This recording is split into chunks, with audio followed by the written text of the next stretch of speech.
Today I'll be talking about measuring cardiorespiratory fitness over time and some of the lessons we've learned in cardio specifically, but in prospective cohort studies, how to implement these tests or get these measures that we might be interested in. So we'll go a little bit about my background at first. You've probably seen me around, but maybe you don't know much about me. So this will be a good opportunity to introduce myself. An introduction to CARDIA. Most of the work I'll be presenting today is work from the CARDIA Year 35 exam. So I thought it would be good to sort of get an understanding of that. Then we'll go over the cardiorespiratory fitness overview. What is it? Then we'll get into how it's measured and alternative methods, and then also the considerations.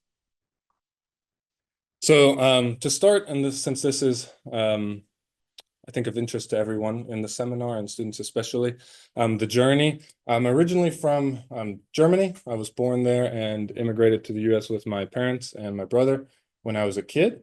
For my academic journey, I spent a lot of time at the University of Alabama, about 10 years in total. I started there in 2010 with a bachelor's in exercise science.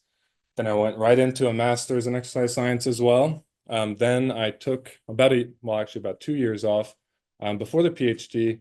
During that time, I just took time off to focus and train for swimming, which I was a swimmer. I'll talk about that a little bit more, to qualify and compete in the Rio Games, where I competed for Germany. After that, it was sort of back to reality. Once I got back home, I had to continue my coaching job. I was coaching kids around 8 to 12, age group swimmers, and I was also working Target backroom. So trying to get some money again, and I was taking some coursework as well to start the PhD in 2017. That again was at Alabama in exercise science, exercise physiology. And once I finished that in 2021, I began working at UAB. And most recently, I've been working through another degree, an MSPH in biostatistics here in the department. So I've maybe taken some classes with you. And that should be finished up this summer. Originally, I'm from Stuttgart, Germany, which is in the southwest area of Germany. It's sort of in line with Munich, which would be on the southeast side of Germany. In America, we've moved to Portland, Oregon, Charleston, South Carolina, Tuscaloosa, and of course, Birmingham now. And I've been in Alabama since 2010, so since I started at the University of Alabama. And this is sort of a summary of the same information, but during my undergraduate and part of the reason I stayed at Alabama so long, it's often recommended to go to different places over time, right? Do your undergrad somewhere, maybe get more experience in a different lab or a different university. For me, I was on the swim team. I was training with them. I continued to train with them after my undergrad, basically up until 2017. So that was just a place for me to be. And then I also got involved with the research there for my PhD. I'll talk about that in a second. But really, the only reason I went to school initially was for swimming. Okay, so maybe you've been in a similar situation, but that was my interest at the time. I only wanted to swim. I didn't really care about going to school in a sense. I even told my parents I don't want to go to college, but the swimming side was pretty cool. So I really enjoyed that, and that was my focus. I was good academically, but that was my focus. But going through the master's and then the PhD, exercise science was very applicable to athletics, right? So it's sort of, I was able to use that knowledge for swimming, but then I was also kind of able to take some of that knowledge in coaching and apply that to my work. During the PhD, we did a lot of different work in body composition, in athlete monitoring, which I'll touch on in just a second, resistance training with blood flow restriction, thermoregulation studies. We had a lot going on in our lab, and here's some pictures from that time. On the right, you see somebody in an underwater weighing tank. We're doing a body composition assessment to measure body fat. In the center, that's in the environmental chamber, where we can control humidity and temperature, make it as hot or cold as we want, and have people exercise and see responses. And then on the far right, we're doing some bioimpedance measures during exercise as well to see how fluid shifts during exercise in the muscle. Now, staying at Alabama for the PhD was important to me because I had really great connections with athletics, and what better place to work with athletics than Alabama, at least during that time I was there, 2010 to 2021.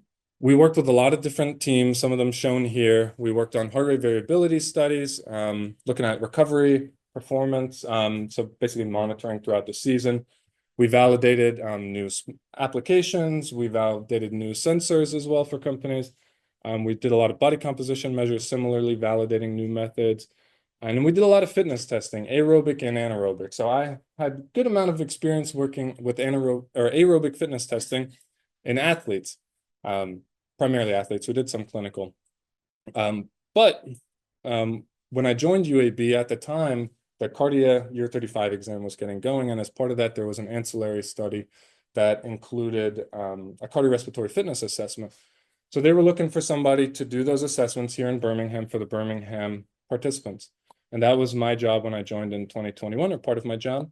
And you can see a nice picture from that time. That was our setup, and I'll talk a little bit more about that. But that was from 2021 around August, and that ended around April. During that time, I was primarily in Medical Towers up the road.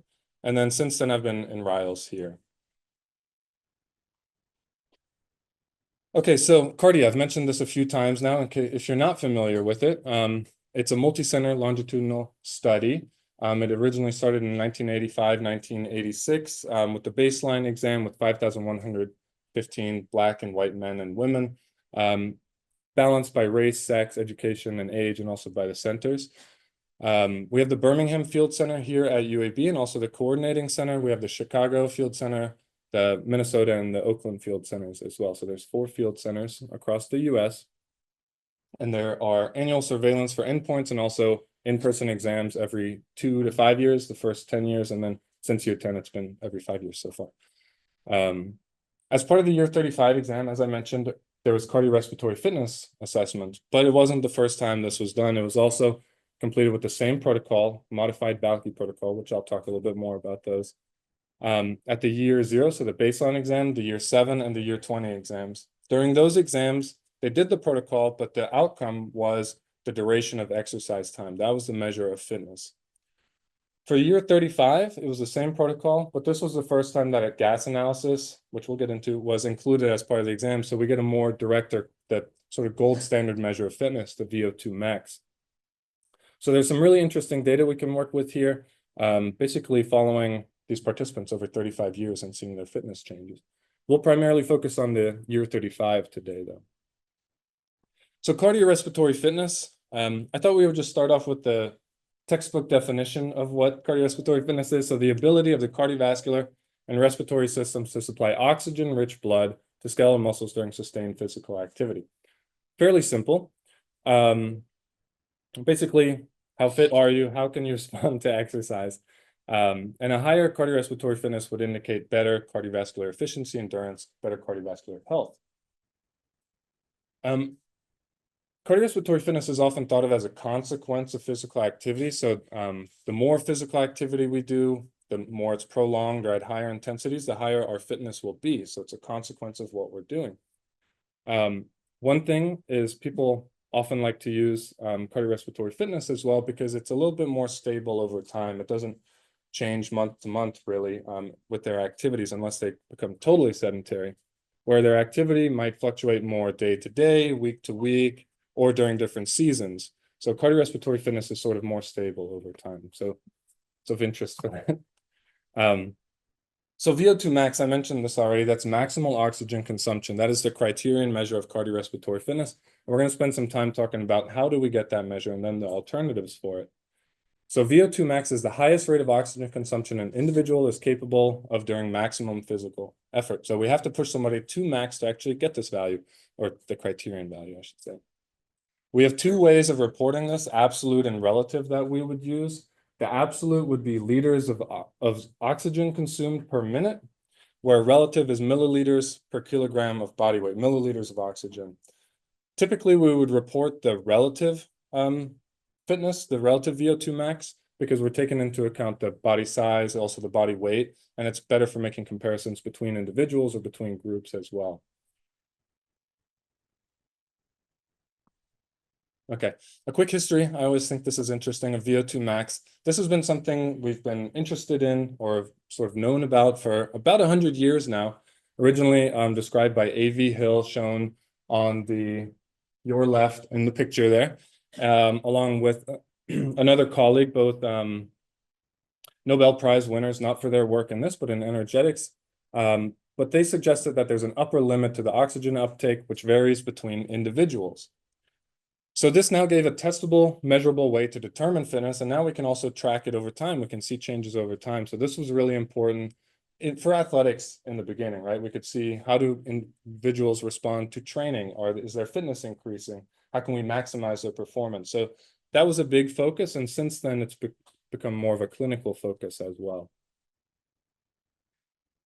So once we have a VO2 max value for someone, that number might not mean much to them. We can describe it though, and there's a lot of resources out there. I think this is a great one by Kaminsky et al. From the friend cohort, where they describe for men and women for different age groups the percentiles for both treadmill, which is shown here, but also for the cycle.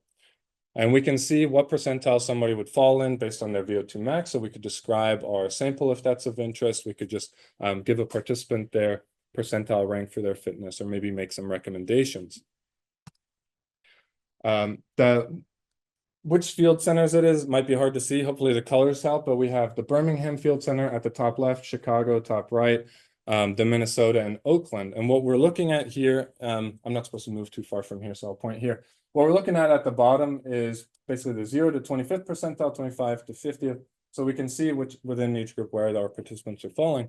And just from this, we can already see that the Birmingham Field Center, those participants, most of them are under the 50th percentile, with a lot of them actually under the 25th percentile.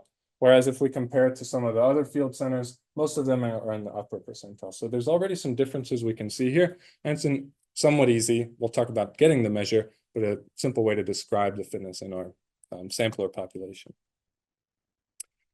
I'm not going to spend much time on this, but I thought it would be interesting to show the physiological determinants of VO2 max.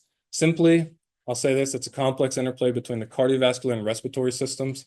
So we have oxygen transport. We need to inhale air, take that oxygen, get it to our muscles so we can use it.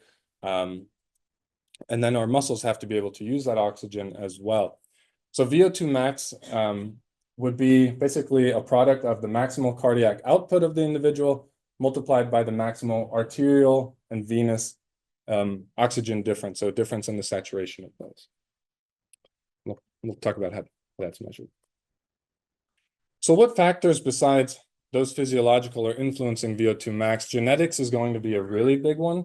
About 30 to 50% of an individual's VO2 max or fitness is determined by their genetics, where some individuals might have naturally higher or lower cardiorespiratory fitness. And there's also low and high responders to training for their cardiorespiratory fitness. So we could take two people through the exact same training protocol. One will have a higher limit of what they can reach, and they might also more rapidly increase their fitness. Training status plays a big part, or also physical activity levels of the individual. Age plays a big role, where cardiorespiratory fitness declines with age, in large part due to declines in maximal heart rate over time, where simply we might say it declines by about 1 beat per minute with age. So our maximal sort of value would be lessened. And then sex as well, where males typically have higher value due to differences in physiology. So why should we be interested in cardiorespiratory fitness with all that said? Simply, I thought this would be a simple way to sort of show it. The American Heart Association in 2016 put out a scientific statement on the importance of assessing cardiorespiratory fitness in clinical practice.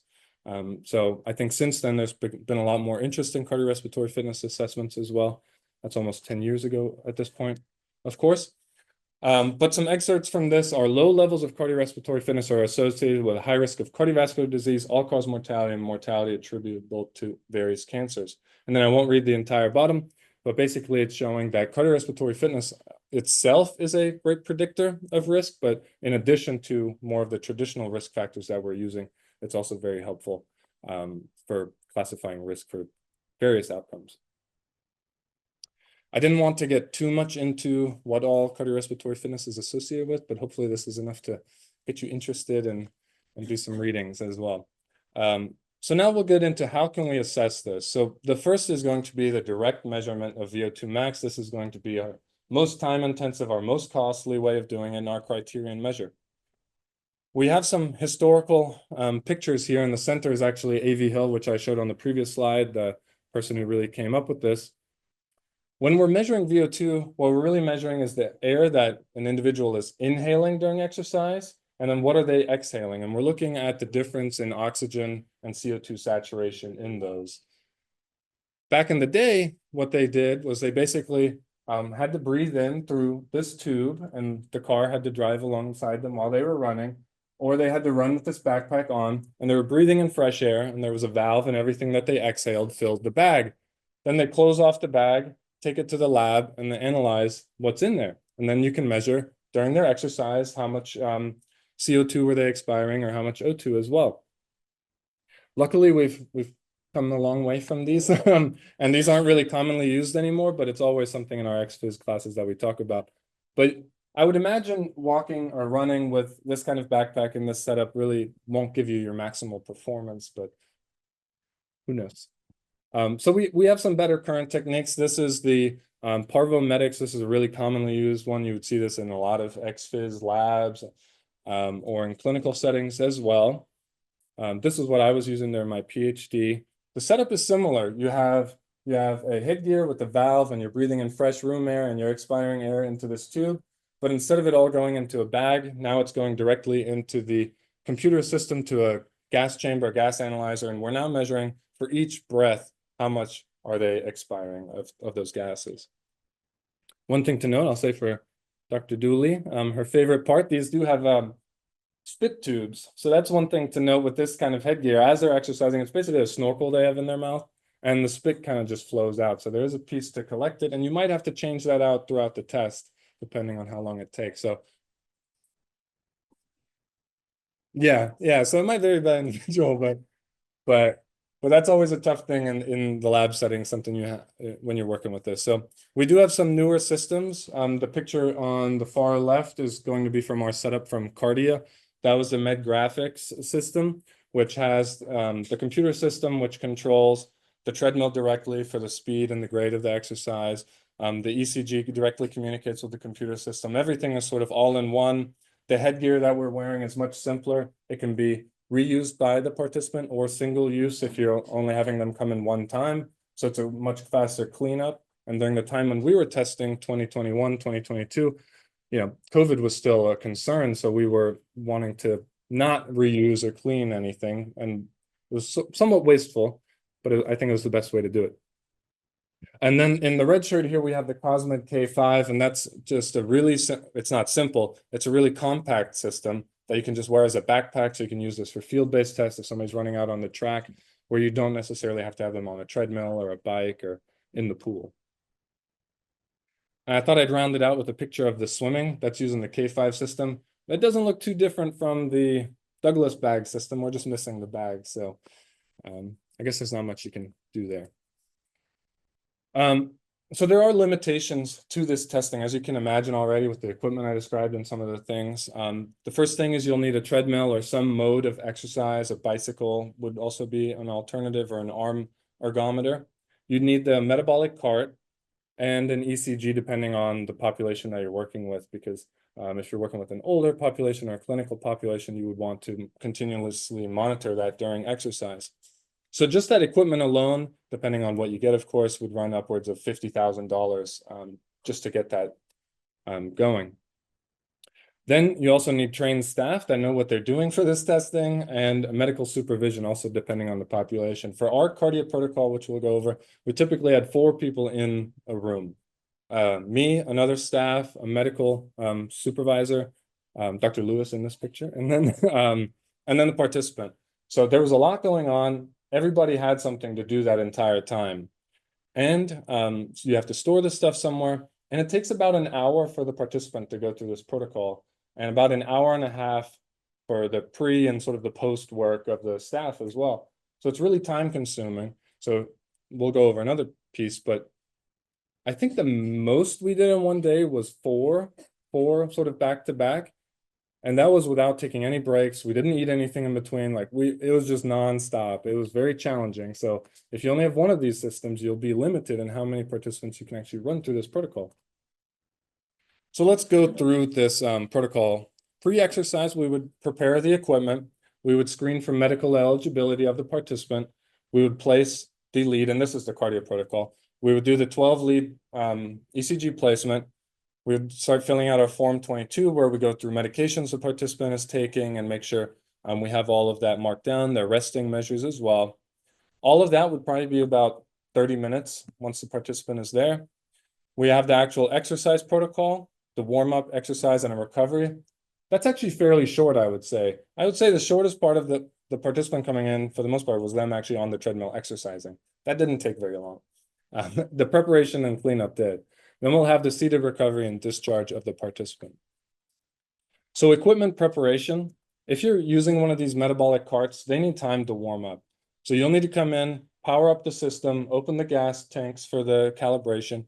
And for this system that we were using, it was a 30-minute or more warm-up period. Some systems, they need an hour to warm up their gas chamber before they get going for analysis. Then you'd also need to do calibration of the O2 and CO2 using the known values from the tank, and then a flow sensor calibration so it knows the volume of air that it's getting so that it's correct. So if you wanted to run the test at 8 a.m., the staff would need to come in by 7 a.m. to get this going as well. So that's something else you have to factor in for the time. For our eligibility criteria, this was from CARDIA. We had some other forms, but this is sort of the general idea. You can see our inclusion criteria are fairly simple. A CARDIA participant, and they're willing to participate in the treadmill exercise test. Our exclusion criteria were much longer. We had, and most of them actually came from the ACSM, which I'll talk about in a second, but we had a lot of exclusion criteria to go through. We had a long list of things to go through. We had to check their medications, and some of these things had to be checked by the physician basically there at the time and verify. And sometimes something would come up, but maybe it was 10 years ago. But the staff can't make that decision, so then we would have to wait on the medical decision as well. So that this takes time, of course. And one thing that you would hate is if somebody comes into the clinic, you get all this going, and then you tell them, well, you're not eligible to participate in this. So we started doing a lot of this screening over the phone as well, some of these initial questions to make sure that the participants would be eligible after they consented. Save them a trip, basically. This is the actual protocol. It will also be hard to see, but this is our data collection form showing our resting values and then our pre-exercise standing values. And this is our actual exercise protocol. So for a graded exercise test, when we're doing a VO2 max test, typically we use stages of exercise. So every 2 or 3 minutes, depending on the protocol, the intensity of exercise will increase. So either through increases in the speed that you're working on or the resistance if you're on a bike, or an increase of speed and grade, so the incline of the treadmill. For ours, we had 2-minute stages with a 2-minute warm-up at 2 miles an hour. And then the first stage was 3 miles an hour, 0% incline, then 3.4 miles an hour, with further increases in grade at that point. I will say this protocol has been in use, the same protocol since the baseline CARDIA exam, where the participants were between 18 to 30 years of age. Now, 35 years later, those participants are having a more challenging time with the same protocol. Typically, we would want a test to go about 8 to 12 minutes for a VO2 max test. A lot of our participants were ending in stage 1 or stage 2 of this protocol. So it was pretty challenging. So that's a consideration we'll talk about as well. Then we'd have the recovery, make sure their blood pressure and everything and heart rate's getting back to baseline. They feel good before we get them out of there. A limitation of this, besides what I've described, is that most will actually not achieve a true VO2 max during this testing. And that's even working with athletes that can push themselves, because in the literature, what has always been used is we're looking for a plateau in VO2 max with an increase in workload. So basically, we increase the workload, maybe they go to the next stage, but their VO2 that we're measuring does not increase further, or maybe even decline. So that's shown here, where this would be the VO2 max, and we basically push them further, and we see that that's the true maximum value. That is very rarely observed. Also because you have to really be looking for it, but there's a lot else going on. So something that is employed, I will say, with athletes primarily or in our lab-based settings would be a verification phase. So we do the protocol, you work as hard as you can on this treadmill, you push yourself to the limit until you say, I can't go any longer. And we say, okay, why don't you take a 10-minute break? And we get you back on the treadmill at an intensity or speed higher than what you were just doing, so super maximal level. And we verify if your VO2 max is actually able to go higher than what we measured. Now, does that sound like something you would want to do? Probably not. And most participants would not want to do that either. So this is really not realistic in these settings we're describing. Although it's criticized by some people deep in the exercise physiology field, there are secondary indicators of maximal effort. So another way to basically see, did this person give us a maximal effort? Are we sort of seeing that true value? One of those is the respiratory exchange ratio. It's the ratio of expired CO2 over expired oxygen. Once it gets over 1 or 1.1, we know that the individual is working very anaerobically, so they're close to their maximum, because what we're interested in is aerobic performance. Percentage of maximal heart rate could be used. Here we have greater than or equal to 85% of their age predicted maximal heart rate. This is one that was traditionally used in CARDIA for the previous exam, or for some previous papers, but you could use a slightly different heart rate threshold. And then the ratings of perceived exertion. I meant to put a scale up here, but basically this would be a 6 to 20 scale, with 6 being no exertion at all. Basically, you would probably report a 6 right now. A 20 would be an absolute maximal effort. You're working as hard as you can. So if somebody's reporting over 17 at the end of the test, then we could say they're probably at max. So with the year 35 CARDIA data, because we now had for the first time this gas analysis, we're able to actually look at these secondary indicators and see what these different inclusions would do to our sample. What would we end up with? If we use the respiratory exchange ratio of 1.1, so that's with the measured gas analysis, we would have 492 participants would be included from the subsample of participants, 542. 462 would meet the heart rate threshold, and only 232 would meet the perceptual threshold with the RP of greater than or equal to 17. If we look at the agreement or the concordance of correctly classifying as valid or not valid tests, for the maximal heart rate in RER, it's about 83%, and RP and RER about 45%. And you can see the ROC curves and AUC on the side.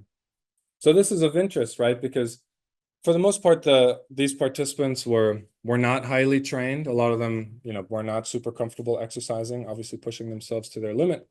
So you would think that they would report higher values, but people were really underreporting their RPEs.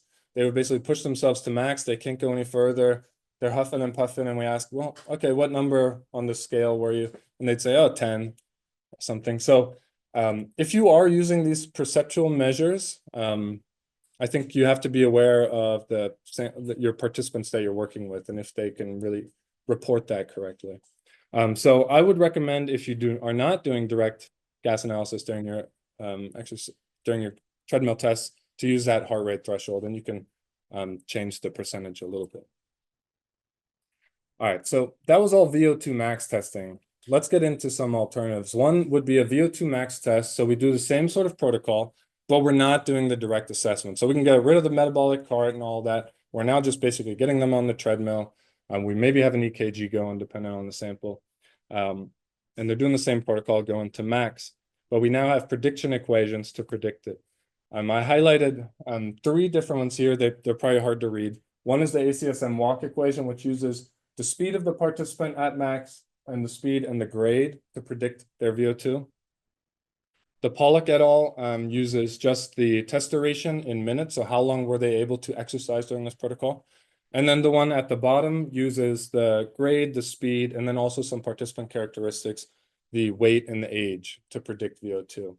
And you can see we have the reported correlations between the predicted and measured values from those individual studies, and the reported standard error of estimate, which are about from the high 2s to most of them are around 4 to 5 milliliters per kilogram per minute. So we thought, why don't we develop a prediction equation in CARDIA? We have these great data. So from our year 35 CARDIA sample, from the overall sample, our final analytic sample after enrollment, after removing for those secondary indicators, we ended up with a sample of 580 participants for this.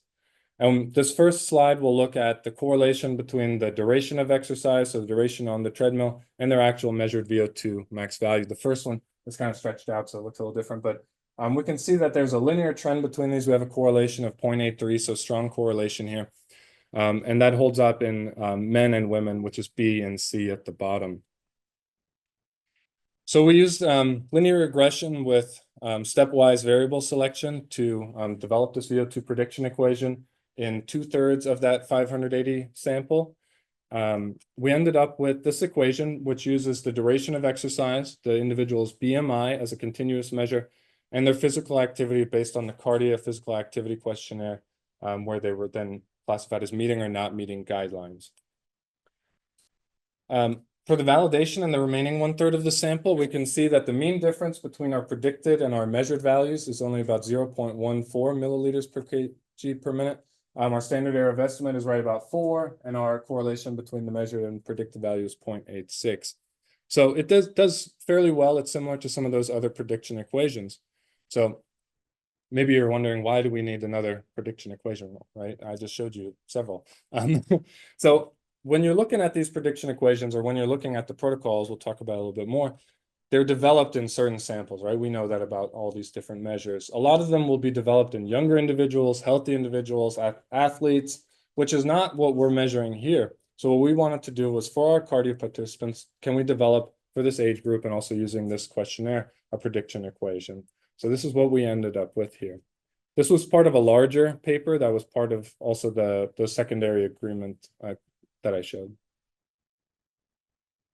Okay, so if we don't want to have a participant go to max, we have other options. We can use a submaximal test. There's some lab-based tests as well, such as a modified Bruce treadmill test. So Bruce protocol is really popular, but the modified version would start at a lower intensity.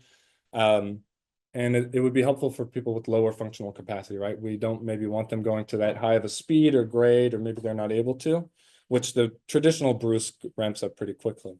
So then we can predict VO2 max from that, or a single stage submaximal test, where they just do a warm-up and then a single stage, and that might be helpful as well for people who fatigue quickly, where we can't get those 8 to 12 minutes. More common would be field-based tests, and you're probably familiar with some of these already. One is the Cooper 12-minute test, where we see the greatest distance that they're able to cover during a 12-minute period, and then we use that distance in a prediction equation to predict VO2. We have the 1.5 mile test for time, so we have a 1.5 mile course, and we see how long does it take to cover 1.5 miles, again, a prediction equation. The 6-minute walk test, this is one I think that you're probably all familiar with or have heard of before. It's really commonly used in these cohort studies, where we have a set path. This is a 30-meter, there's some slight variations, but they basically walk around that loop and cover as much distance as they can for 6 minutes, and then their total distance is recorded. And then we can use that distance in prediction equations. One thing I wanted to note here, this was used in CARDIA and other studies, but a lot of the time, the only measure that we're getting from 6-minute walk test is their actual distance they covered. There is other information we could gather, such as their heart rate during their exercise, their heart rate recovery post-exercise, the distance that they're covering for each minute during that 6-minute walk test, to really see if they're fatiguing during the 6 minutes or if they're initially getting, but obviously that adds a lot of complexity. So if we're just wanting a simple measure, just the basic is fine. But there are other options, so feel free to ask me if you're interested. The 20-meter shuttle run test, you're probably familiar with this one as the pacer test or the beep test, where there's a set of cones 20 meters apart, and you run between the beeps, and they get faster over time. And basically, once you don't make it to the end before the beep, you're eliminated, and then we see the time as well, where the further you get, the higher the fitness. This is often used in children and adolescents, so you may have done this, or you may be familiar with it being done in elementary schools or middle schools. Some heart rate-based prediction equations exist, and also, well, let me get to this. Heart rate-based prediction equations exist, looking at just the maximal heart rate of the individual and their heart rate at rest. So getting a heart rate at rest is fairly simple, right? Everybody can rest, but a maximal heart rate might be more difficult. So we can use this, this ratio of those and use, again, a prediction to predict VO2. I showed two values here, the standard error of estimate using a measured heart rate max or using an age predicted heart rate max. And so both are useful, but you can see, again, using an actual measured versus the predicted value, we're sort of getting further and further away. And there's another option down at the bottom with the heart rate index. Okay, so to summarize all of these sort of considerations, and the first is going to be the age and fitness level of the population you're working with or the sample you're working with.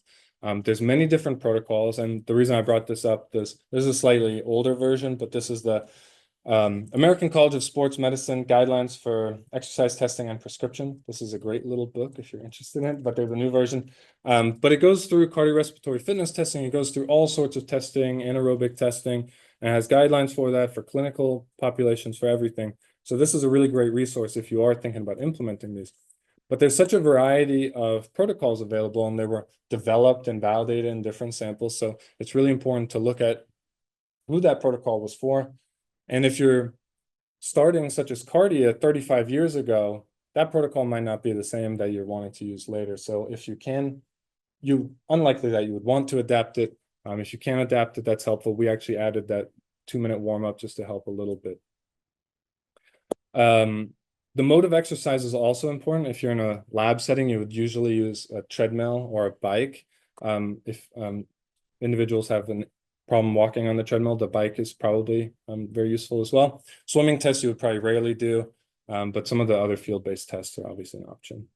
The test length and intensity is going to be important, again, dependent on your population that you're interested in.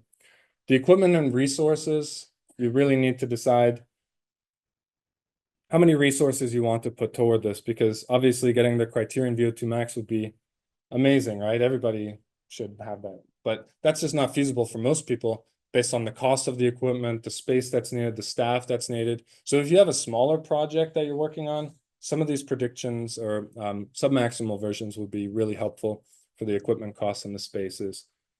And then lastly, consider the validity and reliability of the protocol you're using or any prediction equation that you're using. So really to sort of summarize this all, cardiorespiratory fitness is a vital marker of cardiovascular and overall health.